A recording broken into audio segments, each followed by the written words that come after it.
நமது ஆண்டவரும் கர்த்தரும் ஆகியிருக்கிற இயேசு கிறிஸ்துவின் நாமத்தில் உங்களை வாழ்த்துகிறேன். இந்த நாளில் நம்முடைய தியானத்திற்காக சங்கீதம் 30:5 வாசிக்கிறேன்.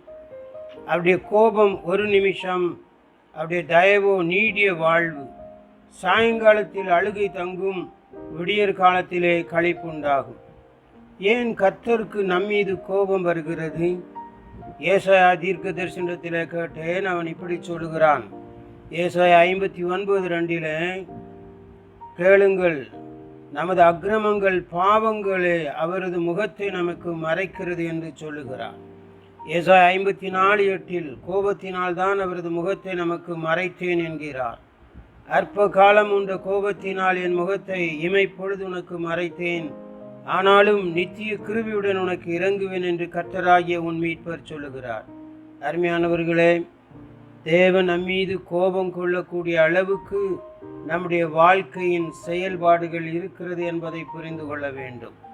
நம்முடைய நினைவாலும், நம்முடைய பேச்சாலும், நம்முடைய பார்வையாலும், நடக்கைகளினாலும் நாம் அனுதினம் அவரை கோபப்படுத்தக்கூடியவர்களாக காணப்படுகிறோம். ஆகவே இந்த விதமான செயலில் இருந்து விடுதலை பெற வேண்டும் என்பதை தேவன் விரும்புகிற காட்சியாக காணப்படுகிறது. 2 சாமுவேல் 6:7 1 நாளாகமம் 13:10 வாசிக்கும் போது ஊசா என்கிற மனிதன் மேல் கர்த்தருக்கு கோபம் உண்டது என்று எழுதியிருக்கிறது. அவனுடைய துணிவி நிமித்தம் தேவன் அங்கே அவனை அடித்தார் என்று வேதம் சொல்லுகிறது. சங்கீதம் 78 சங்கீதத்தை முழுவதுமாக நீங்கள் வாசித்து பார்ப்பீர்கள் என்று சொன்னால் அங்கே அநேக இடங்களிலே விதமாக சொல்லியிருக்கிறது. அவருக்கு விரோதமாய் பாவம் செய்து வறண்ட வெளியிலே உன்னதமானவருக்கு கோபம் ஊட்டினார்கள், தேவ கோபம் அவர்கள் மேல் எழும்பினது என்று சொல்லுகிறது. எத்தனை தரமோ வனாந்திரத்தில் அவருக்கு கோபம் ஊட்டி அவாந்திர வழியிலே அவரை விசனைப்படுத்தினார்கள். நம்முடைய முற்பிதாக்களைப் போல இன்றைக்கும் நாம் நம்முடைய செய்கைகளினால் ஆண்டவராகிய கர்த்தரை, கிறிஸ்து இயேசுவை கோபப்படுத்துகிறவர்களாக காணப்படுகிறோம். பரிசுத்த ஆவியானவரை விசனப்படுத்தக்கூடிய, அவரை துக்கப்படுத்தக்கூடிய, அவரை அசட்டை பண்ணக்கூடிய காரியங்களினால்தான் தேவன் கோபம் கொள்கிறவராய் காணப்படுகிறார். சங்கீதம் 103:9 சொல்லுகிறது, அவர் என்றென்றைக்கும் கோபம் கொண்டிறார் என்று. எரேமியா 3:5 சொல்லுகிறது, சதா காலமும் கோபத்தை வைப்பாரோ, அதை என்றென்றைக்கும் காப்பாரோ என்கிறாய் அல்லவோ. எரேமியா 3:12 சீர்கட்ட இஸ்ரவேலை திரும்பு என்று கர்த்தர் சொல்லுகிறார்.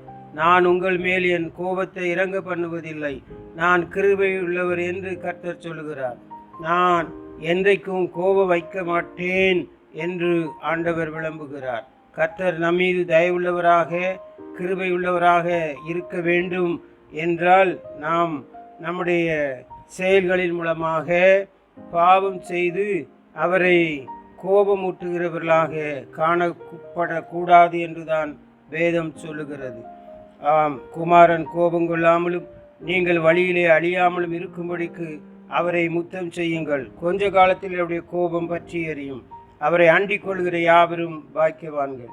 சங்கீதம் சொல்லுகிறது போல என்றென்றைக்கும் கோபம் கொண்டிராத ஆண்டவரை சாயங்காலத்திலே அழுகை தங்குகிற சூழ்நிலையிலே அவர் விடியற் காலத்திலே நமக்கு களிப்புண்டாகும் செயலை செய்யும்படியாக அவருக்கு பிரியமாய் வாழ்வோம். தேவர் கிருபையும் சமாதானமும் இந்த நாள் மட்டுமல்ல, இனிவரும் ஒவ்வொரு நாட்களிலும் நம்மோடு இருக்க தேவன் கிருபை செய்வாராக. ஆமேன், ஆமேன்.